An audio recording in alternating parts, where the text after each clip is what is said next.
You're watching Daybreak, and thank you for staying with us. The hashtag, as ever, on X is Daybreak. The SMS code is 22422 at Citizen TV Kenya and at Ayub Abdikadir. In the course of this broadcast, we will sample your feedback here on the broadcast. With me in studio this morning is Professor Washington Okeo, who is the Vice Chancellor and the Chief Executive Officer of Management University of Africa. Also with us is Onesmus Motio, the Organizing Secretary, University Academic Staff Union, and Nabi Nabwera, who is the lawmaker representing Lugari constituency, and as well a member of the National Assembly's Education Committee. Gentlemen, thanks for staying with us. Prof, coming to you. The Higher Education Principal Secretary appeared before the committee wherein the lawmaker here sits last week on Tuesday, and she was questioned on the criteria, and she said a directive will be issued for universities to withdraw all the admission letters, and the lawmakers were equally concerned about students who are being forced to choose university courses they can afford under the new model, the funding model that is, rather than that which they qualified for because of the cash constraints that at the family level they continue to experience. Isn't it an irony then that that flies opposite in the face of the new funding model, which was meant to help students from extremely needy and vulnerable backgrounds who, according to the new funding model when unveiled by the president, will pay nothing to colleges and universities, and the reality of today and how students are experiencing the challenges? Thank you very much, Abdikadir. I think the issue of withdrawal letters is a very serious issue, which should have been arrested at the time when the letters were being issued. And this shows that the way the funding model, the new funding model, has been implemented or is being implemented is not being implemented in a structured manner. Okay. To the extent that it is causing more confusion than the problem that it intended to solve. My fellow panelist, Nabi here, has listed down the validation framework that is being used to identify students and to categorize students into needy, non-needy, and so on, the various bands, the 5 bands, and therefore what they are supposed to receive. And he has poked holes on that framework. Okay. That is where the problem is, because do we have data that can be used to reliably validate the student or the potential student as being needy or not needy? When we're talking about, KRA PIN validation for the parent, when we talk about the IDs, when we talk about Kenya National Bureau of Statistics, standard statistics, and so on and so forth, are these really parameters that can be reliably used to determine the level of income of a family? Okay. Because it actually goes beyond, these kind of, parameters. And that is why when the letters were being issued, the information that the letters were based on in the first place was wrong or not adequate, to the extent of enabling a university to determine that this student should, come and do this course or not. That is one. Number two, apart from validation, the students themselves make choices on which courses to go and learn, come and learn in the universities. So the student choice is what is supposed to guide the government to allocate adequate funding to support that student to achieve his dream. Because, and we look, if we go backward a little, we are coming up with a CBC system. CBC system is supposed to create the pathways for students so that they can learn what their skills tell them. Okay, or say that they're supposed to learn, instead of them, choosing something else which they are not, their skill set is not pointing towards. So if a student has already chosen that he wants to do, say, a course in engineering, now that course now seems to be slightly more expensive, and therefore the government says, withdraw the letter and let him apply for a different course. That is not taking care of the student's right of choice in the first place. It's not taking care of the student's ability, you know, to learn or to specialize in the area that he had already chosen as a point of interest. Yes. So it is going to cause a lot more problem. I wish it could have been done in a different way. If the earlier process had been done in a more thorough way, then there would be no reason to recall the letters that had been issued to the students. Yeah, and Onesimus, given what the prof says here, does it not then, in a way, divert students away from where their passion always lies? And given because you have no financial capacity, then you are forced to take another course because that's the one that you can afford. And how is that reality dawning on students across the universities, especially from the union's perspective? Thank you, sir. I think what my colleague has said, that's the reality. Now, because now a student to be now forced to study a course that they did not want to, in fact, even the more challenge will be even their performance of the course. They're even likely to drop out because you're being forced to study something that you do not want. If your passion was to study journalism, for example, and be here, and then you're forced to study something, accounts that you did not want, there's also a possibility that you may not even, complete the course. You might drop out or, midway. And that is really a challenge. I think what the withdrawal of the letters, in my view, does not address the problem. Because what they are doing is that they are hiding the information from the people. Mm-hmm. But nothing is going to change. You are still going to get the same. And I think, as you said, this is really going to bring a crisis where the morale of the students, even in class as we teach them, you may realize that they will not have the passion to study because these are courses that they have been forced to study different from what they exactly wanted to study. Mm-hmm. As we said, we wish that the model could motivate students or learners to study their passion, what they want to be, because that then will even translate, even as they move to the jobs market, they'll be comfortable. They will say, this is what I always wanted to study, this is what I always what I wanted to be. And Honorable Nabi Nabwera, coming to you, a total of 47,872 students who qualified for university education after attaining a mean grade of C+ in the 2023 KCSE did not choose any course. Of these, 11,991 of them opted for diploma courses instead of degree courses, while the other 35,881 who had qualified for university are still unaccounted for. This is worrying, isn't it? It is worrying, and if you do a snap analysis, a casual snap analysis of some of those students, some of them are some of the best brains KCSE had presented to us, A-, A, B+, they would be in quality grades. From where I sit, I have been even persuading, as late as Monday, I was persuading a student who came with the parent. The child has an A-, been taken to study pharmacy at Kenyatta University, and the parent had come to the parent had persuaded the child to go for diploma. That's what he can afford. So the child said no. He's a child I've assisted through the system.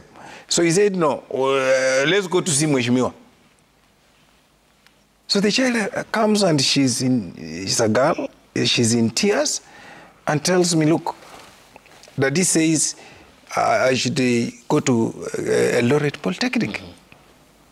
I say, why? Because this is the letter and this is the cost of pharmacy. Mm-hmm.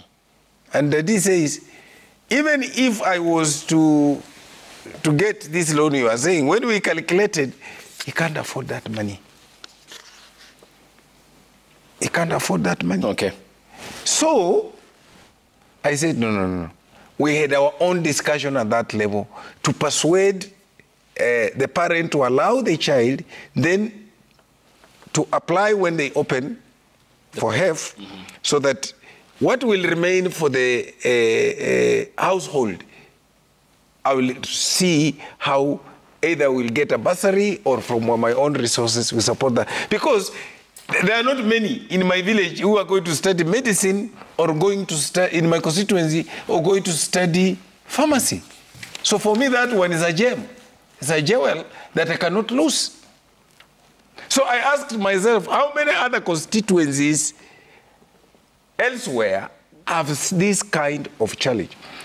By the way, Abdulkadir, for a country that wants to take off, looking at the vision the president speaks about, in fact, he should be the most worried that he's losing 47,000 and about 35 of them, they cannot be accounted by his people.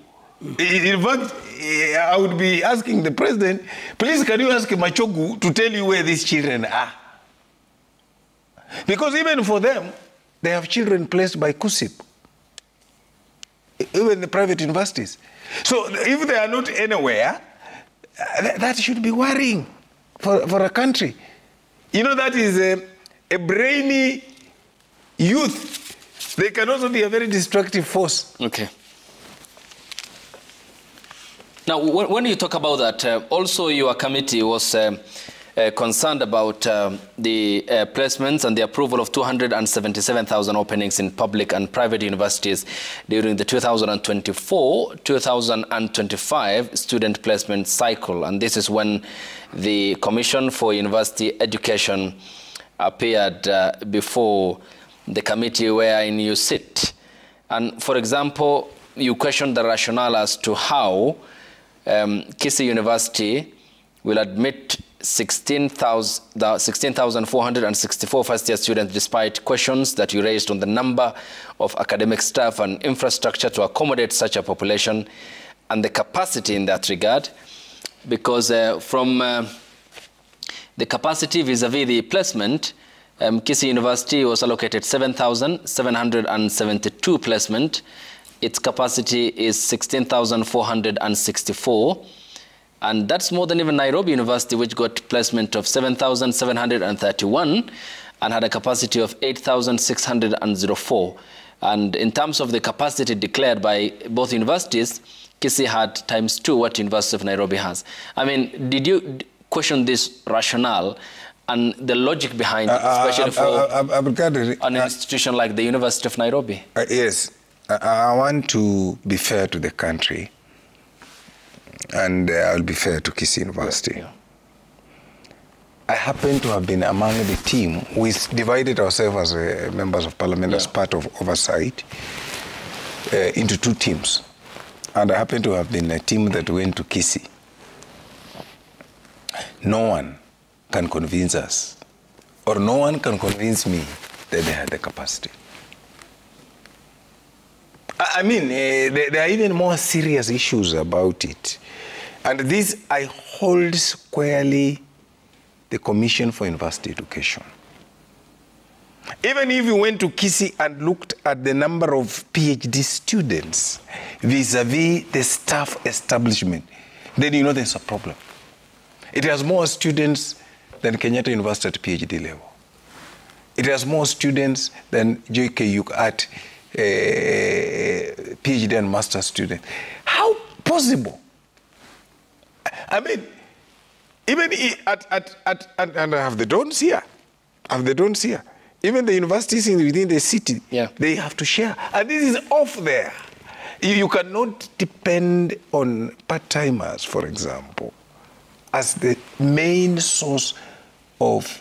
So there's an issue.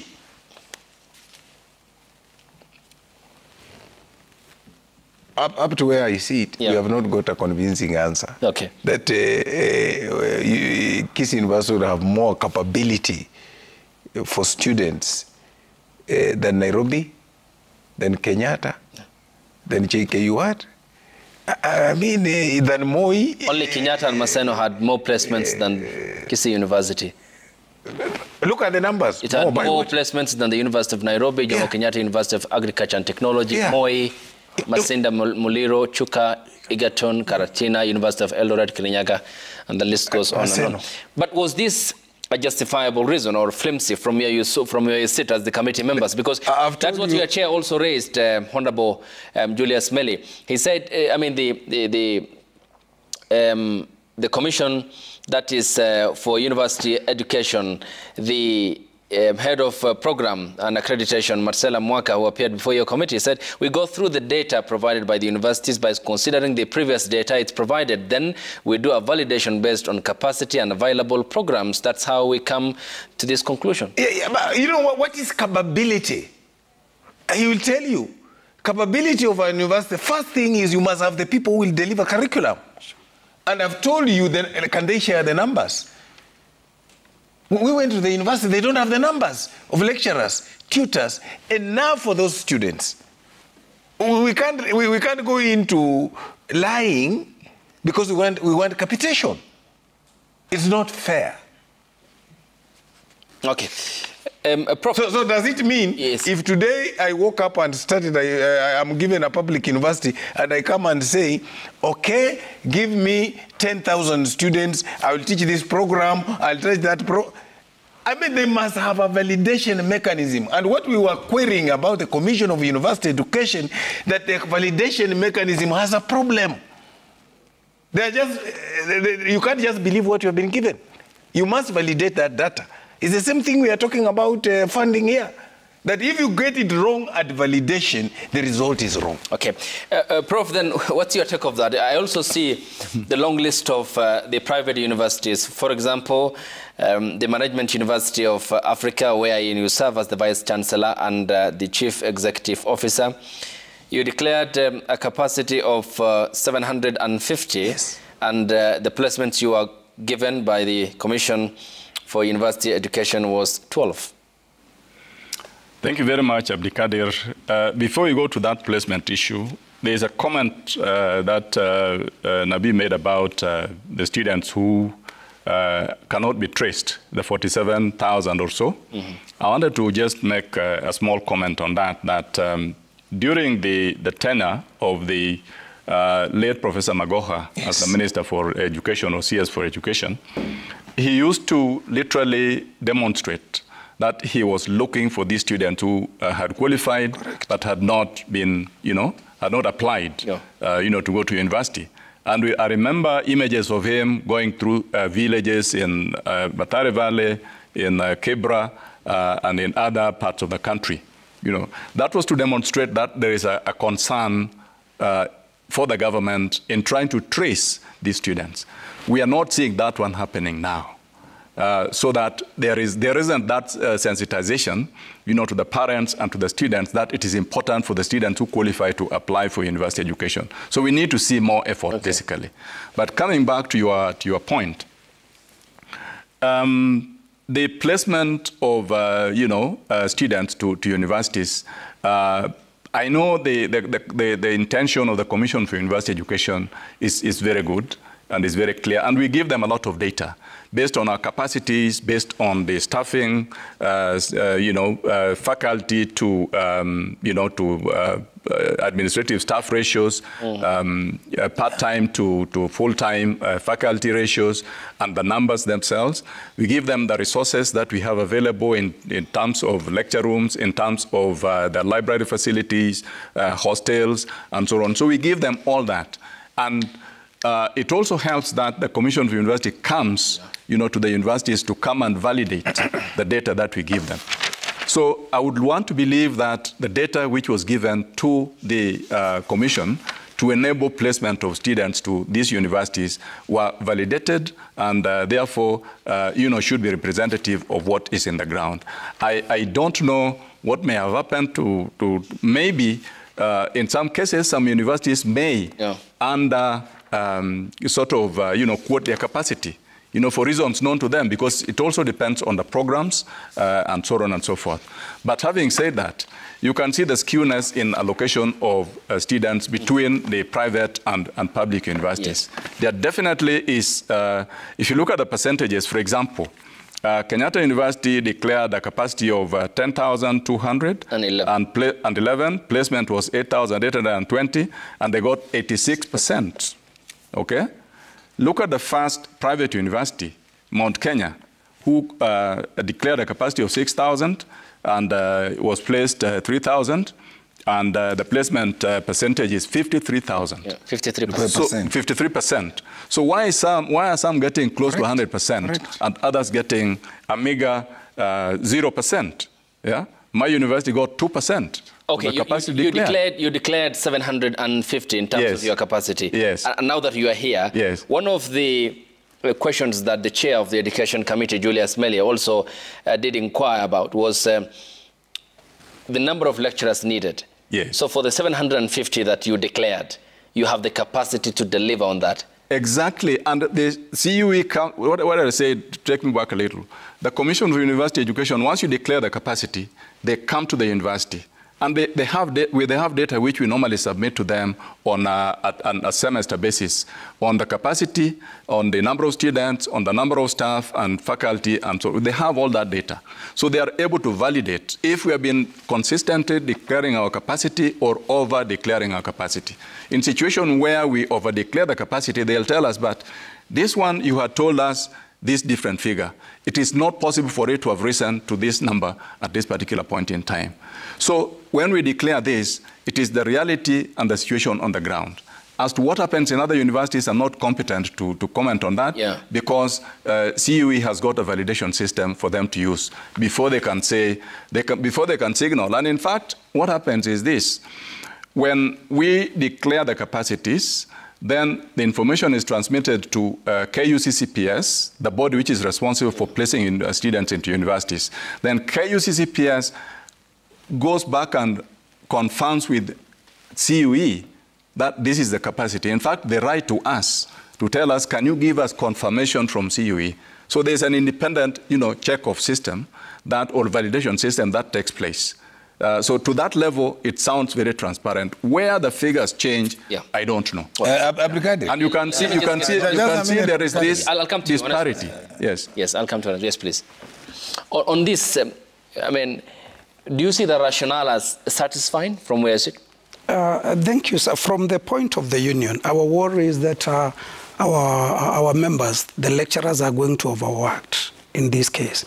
Because to teach those kind of students, you need a good number of lecturers. We have been trying to raise the concern that most of the universities do not have the required number of lecturers. We've been pushing the government to recruit more lecturers because our members are overworked. They cannot match the number of students.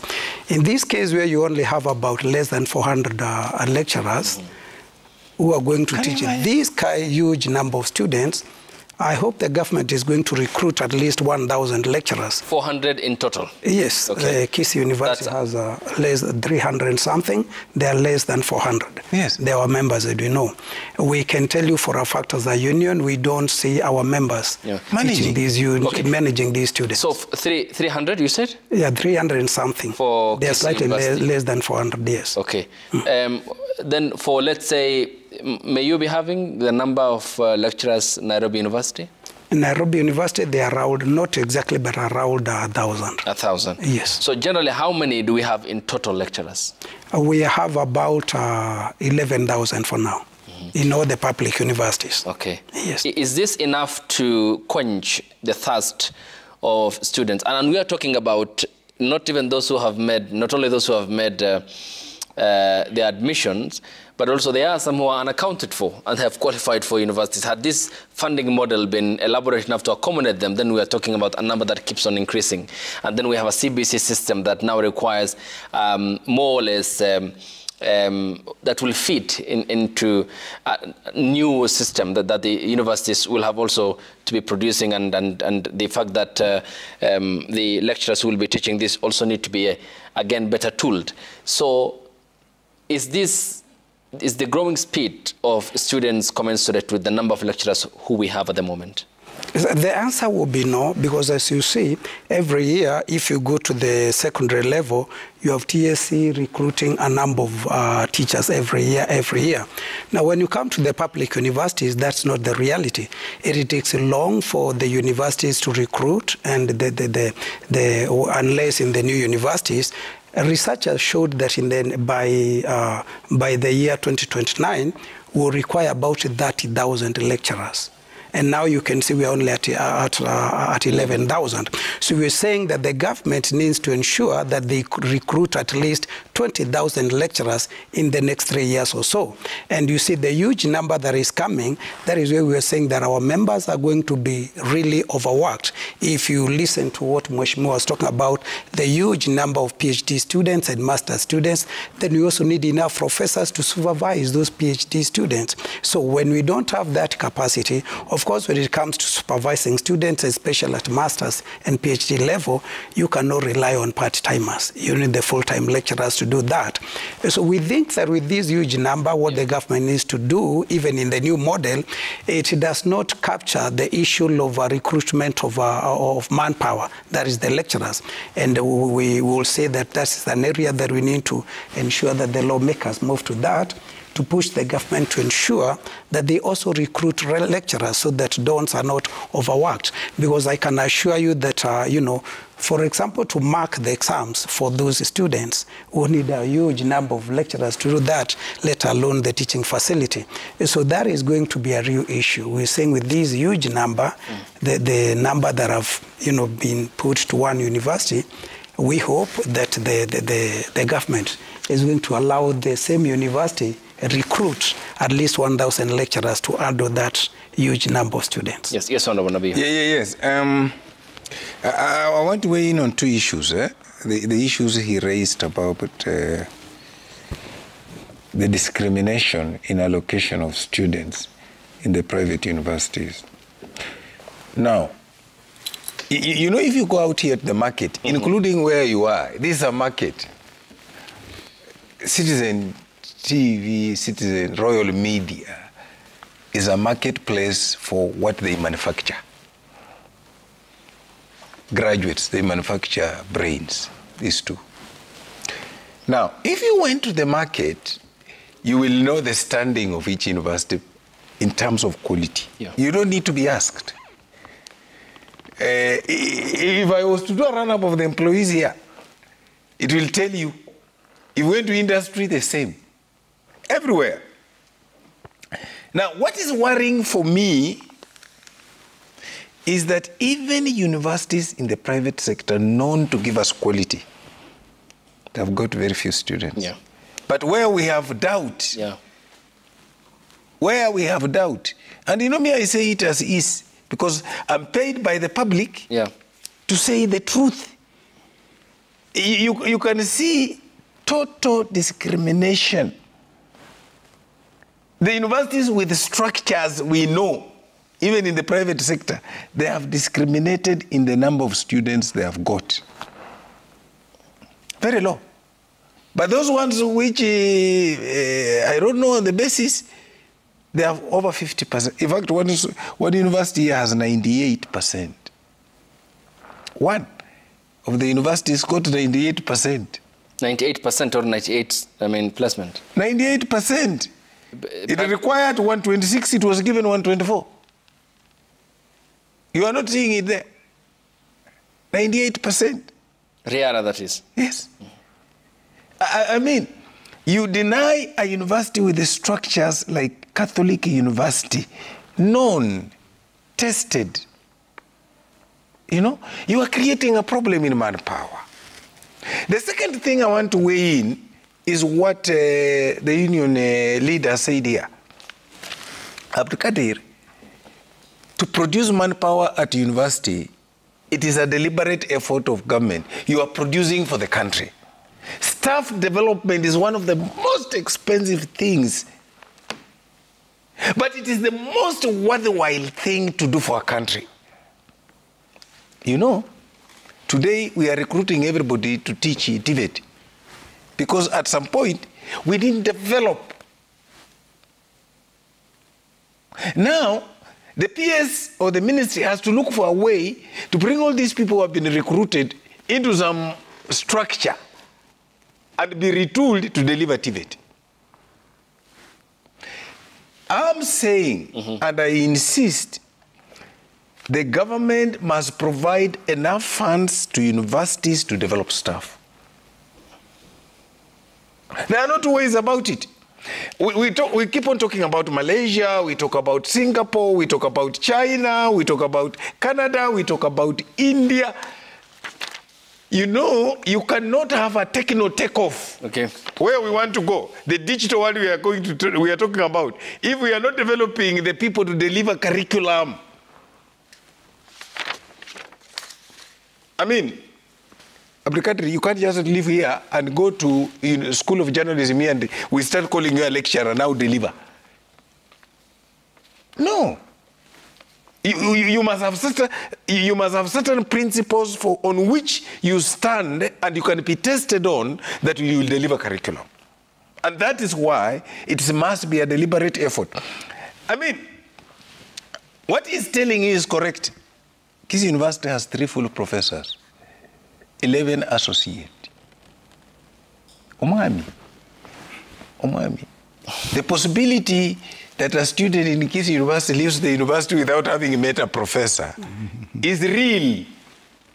Now, how do you say you went to university and you leave without having met a professor? Which university?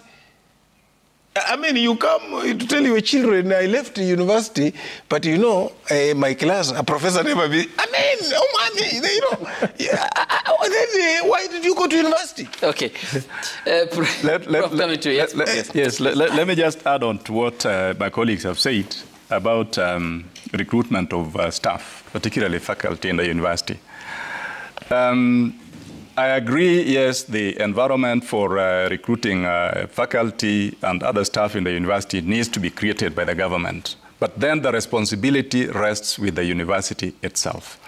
For example, for Kisii University to have the number of professors that he has given, there are professors that are qualified out here. So why is Kisii University not recruiting those professors? It is up to the Kisii University itself. Gosh. In my university, the Management University of Africa, we do staff rationalization. We do, staff analysis to determine at what level do we need professors. Full professors, associate professors, senior lecturers, and so on. And we have that analysis being done by HR and being brought to my desk at every strategic meeting. Yeah? And then we look at what is available in the university, how many students we have, how many units do we need to teach, are we matching that one? How many full-time faculty do we need, as opposed to part-time faculty? And the CUE, or Commission for University Education, has given a ratio in their standard, which says you need 2 full-time faculty to 1 part-time faculty. So that ratio is there, and if you violate it, the commission will come to you and will tell you, no, you have violated here, this is wrong. Okay. So the responsibility of either developing faculty or recruiting faculty rests with the university. For us, we know we are a management university and leadership, so what we do is we train people in that area. And what we have done is the PhDs that qualify from our university, most of them come back to lecture in our university. So we are training our own manpower. I think that's a model that is being used elsewhere outside this country, and most of these universities, even public universities, should be able to borrow that. Because if you go to these other universities, you find a lot of, I trained in University of Nairobi, that is where I got my PhD, but I'm now somewhere else. And similarly, there are so many other people who got their PhDs in University of Nairobi and are teaching elsewhere or, serving elsewhere. So why can't University of Nairobi attract their own that they trained? They're losing in that respect. So that responsibility rests with the university. Okay. That is what they need to do, and then inform the government that we need to recruit so many, okay? And we are short of this much funding. How can we get that funding? Okay. Yes, if I can say, as we talk about the new model, one of the key areas that we also need to focus into is what Mweshmo was saying about the staff development. Yeah. What happens in most of the public universities is that they do not recruit, they do not promote. And if you do not promote, how are you going to get a professor? So you have a staff who joined the university as a lecturer. He has been there for 30 years. We've got members who have never been promoted for so long, 20 years, 30 years. When we talk about promotion, what the university would say is we don't have money. We don't have funds for promotion. We don't have funds to recruit. You realize that, for example, I know of some universities, you have a program, say actuarial science, and you only have 1 lecturer in actuarial science. How do you teach? a whole university when you're only one lecturer. The faculty, as Michael, the CEO has said, of course, will do their work, will try to do the analysis, take the need for the lecturers they need to the management, but the public universities are always insisting that we don't have money, we don't have money. As a union, we even ask the vice chancellors, then why are you heading an institution that does not have money, or you need to resign and go home? Because every time we are saying there's no money. So what they need, even as the government is addressing the new model, they also need to focus into the staff. We need to recruit lecturers. We need promotion for the lecturers so that now the lecturers can progress from a lecturer to a senior lecturer to an associate professor and to a professor, because we have got even more qualified staff that needs to be promoted, but there's no money for promotion. So this is an area that I think is being neglected by the government. And even as we focus on the students, we also need to focus on the suppliers of that labor, and that is the staff development, so that we can recruit and also promote lecturers. Okay, Honorable Nabin Nabwera, even in our last discourse here, we talked about the financial needs of public and all higher learning, actually, education. Where is the bureaucracy here? I mean, there is money allocated in every financial year for education at the different levels and intervals. But why is then this always talked about delay? Where is the bureaucracy? First of all, let me make it candidly here. We have never allocated adequate money for the education sector in this country. You can do an analysis. I think the only time we allocated money adequately is when Kibaki was the president. Close to it. 2002, 2003, 2004. We are close to it. As we are talking now, even the budget we have on the floor, the universities, we have not given them what they require to run the university. So we start there, that even the money we have provided for cannot deal with what he's talking about, staff development. I've told you, staff, and he has said it, okay, I said it here, staff development is a deliberate arrangement you must go into. And there is a cost to it. You've heard what he has said.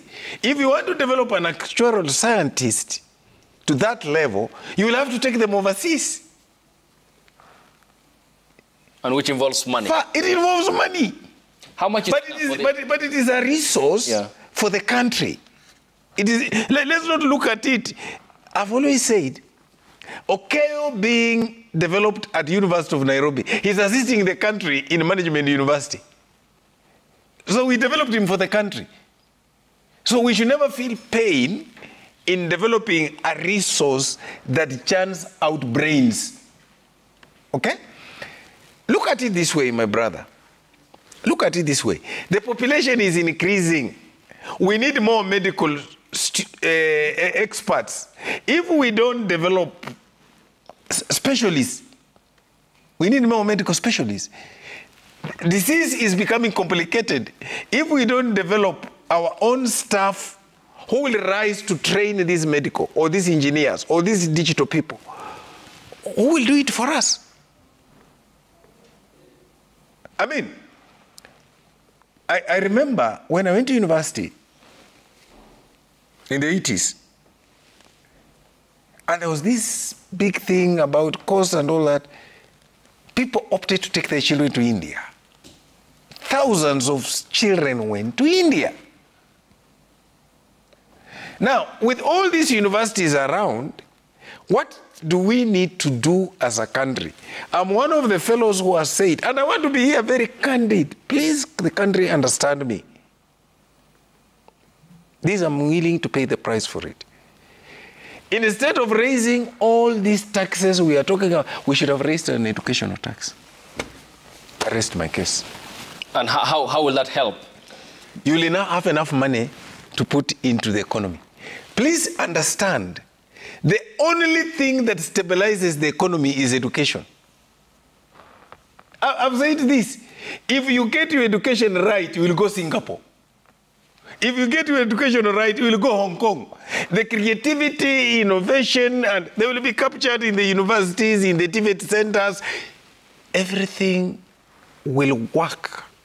You know, it's very easy to lead and educate a lot of people than leading people who are not properly educated. Okay. Prof, coming to you.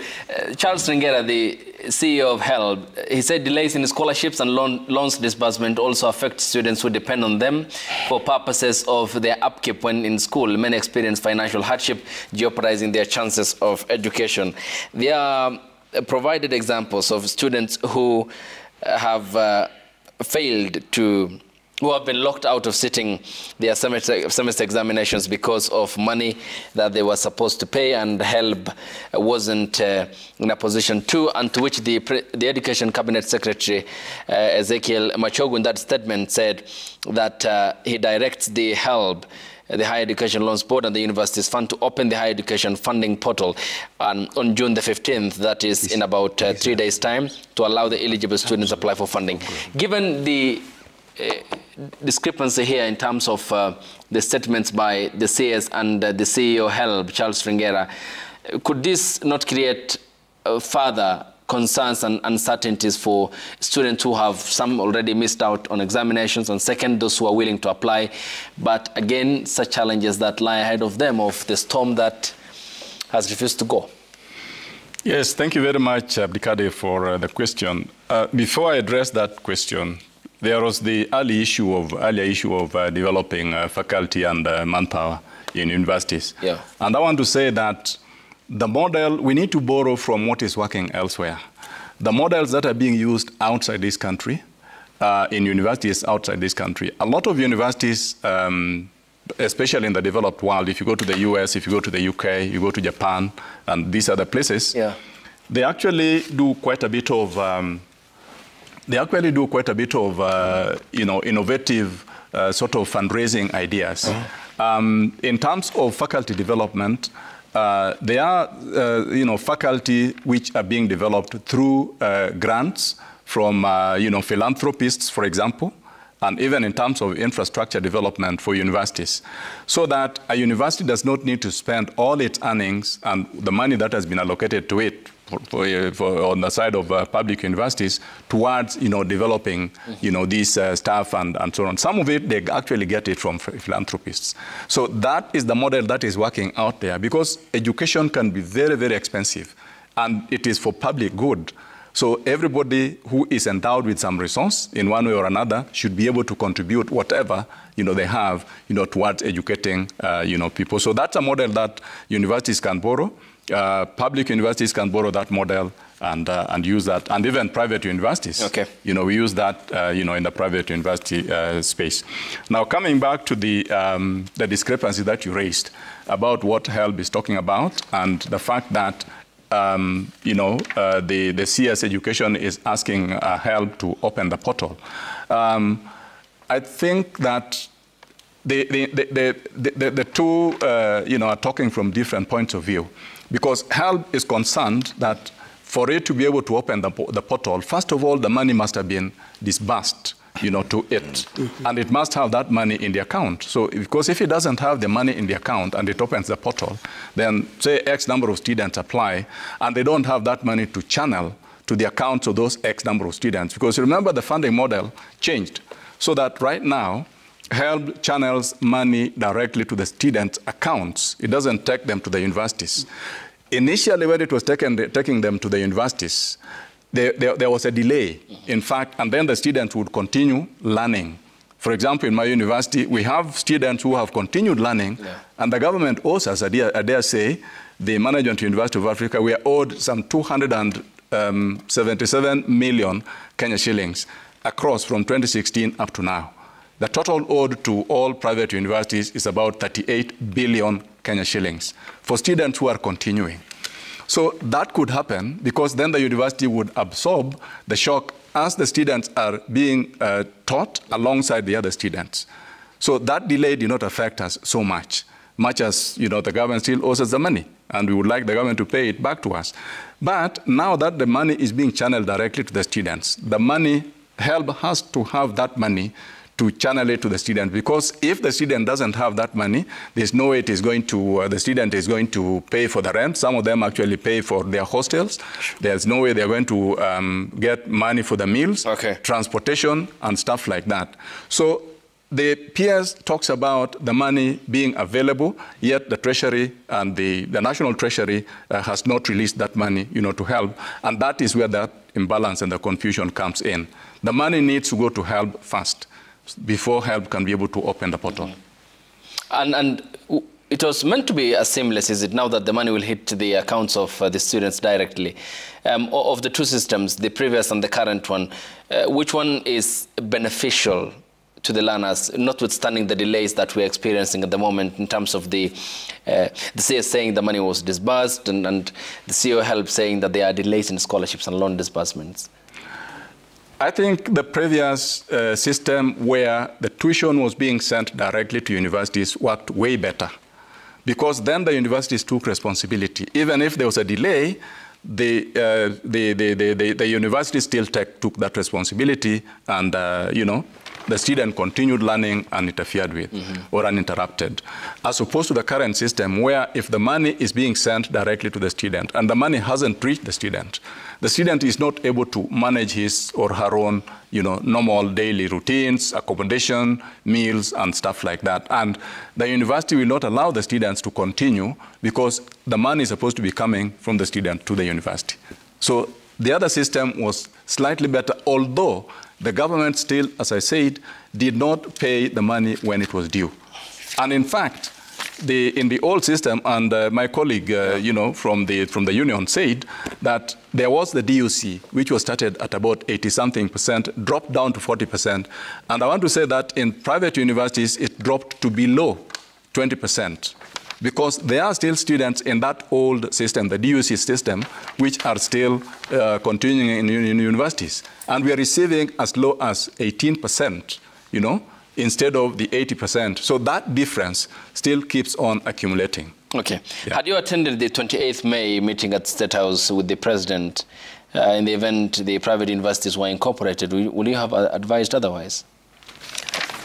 Because there's in 3 years, they said that this model will properly work. And this was the meeting between the President and the Vice Chancellors from all public universities and constituent colleges. And they say that in the next 3 years, the financial strain in public universities have grappled with over the years will be a thing of the past.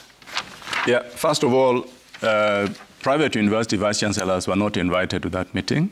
So I don't know what was discussed there, which led to the public university Vice Chancellors pronouncing that the model is going to work in the next 3-4 years. My immediate concern, though, would be if it is going to work in the next 3-4 years, then what about between now and the next 3-4 years? Yeah? Okay. The students who are coming out, who are expected to be using that facility, who are expected to be funded, how are they supposed to fund their education between now until that model starts working? Okay. That is a question. I'll come to you for the final word. Let me just move into the, as Mheshimiwa has already said, you realize that the commitment of the government to university funding has not been very, very faithful. They promised under the DUC that they would fund at 80%. They funded at 40%. What the Vice Chancellors are hoping, and I think these are just hypothetical, is that they're assuming that the government is going to faithfully commit the money that they are promised. The reality on the ground is that that has not been happening. Yeah. And Mheshimiwa will tell you that for a fact, that the government will say we'll fund 80%, but they will not do that. Yeah. So here they are promising, Vice Chancellors, you're going to give this money to the students, but those are only promises. I can tell you for reality, that may not be the case. And if that is not going to be the case, then we are still going back to the same problem again. We say that this model is not working, but it is. I don't think the problem is about models. The issue is about the government committing to faithfully fund the education sector. And for now, the issue is the government has not been faithful or committed to fund the higher education sector. Okay, and when you talk about the need for more employment of lecturers, since the number you have at the moment is not commensurate with the growing number of students who are admitted across public universities, will this acute understaffing at the union's level prompt industrial action, given that it all boils down to welfare aspects, and which you said there isn't any, for example, money for promotion, which has stagnated many across different levels. And is this likely going to be a scenario that will birth industrial action where you're going to be downing the tools? Of course, yes. When our members begin to fail, then we as a union, we will consider options that will be for us. What we want to say is that the overworking, when our members are overworked, then part of what my colleagues were talking about research, where money would come from, now you find that lecturers we don't have time for research. And you see, lecturing is about, teaching and research. But now when you have a lot of workload to do in teaching, then there's no time for research. And in fact, when we do more research, this is where we could even have a time to generate funds for the university. So we feel that if our members now, or if the government does not move to recruit more lecturers who are going to teach the increased number of students at the universities, then our members are going to be truly overworked. As a union, that's not something that we're going to take kindly, because we want to push the management to ensure that our members teach the required number of units, which I think is about 3 units per semester. And I think that gives them time to develop, because they also need to do research. Yes. Others are still doing their studies, so they need to take study leave. If you give them a full workload, then they will not want to pursue their PhDs. So it will be very good, or from the union perspective, if the government could move to recruit more lecturers, and so that the lecturers are not overworked, and that they would also have time to do research. If they're really overworked, as a union, we're going to push the management to ensure that our members are not overworked. Thank you. Yes, Honorable Nabinabero, your final word. Yes. And briefly. 2 things from what Okeo said. When you admit that it will go to work 3 to 4 years to come, that in itself, you are saying it's not working today. You are giving a promissory note. But you have these students, thousands. Where do we take them? What happens to them? We have these universities. What happens to them? Today, the public universities in Kenya are choking with over 80 billion debt. 80 billion. Some universities, the lecturers are retiring. They cannot be paid. They are forced to go and do moonlighting at the age of 80 because they have not been paid their retirement benefit, because the money was not remitted to their retirement benefit scheme. If KRA was to behave the way it is behaving with the public, with the ordinary citizens, all these universities would close, because they owe KRA. They owe NSSF. They owe NHI. There are many suppliers of goods and services. Many contractors who have gone under in the hands of universities because they did work for universities. Universities have not paid them for years. The new universities, Rongo, Embu, these young universities, they were started on the premise that the government will invest in infrastructure. You go to many of those universities. If you went to Koitalel, for example, in Nandi, Kapsabet High School is better in terms of facility. We are not being fair to the country. We are not being fair to the students. We are not being fair to ourselves, because we must invest enough money in education. And it's not about only university. Thank you.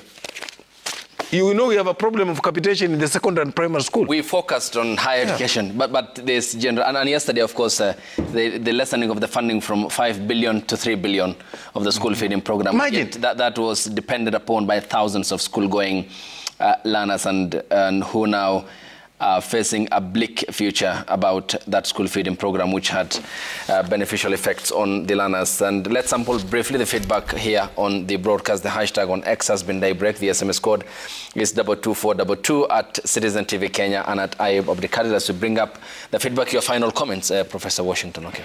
Yes, thank you very much for, first of all, inviting me to the studio this morning to tackle this very important issue in our country. And I think the issue of funding and higher education in particular is a serious issue which should be at the bottom of the government, and indeed it is at the bottom of the heart of the citizens of this country. My thinking is that the government needs to look at how it can increase instead of slashing the budget, towards education.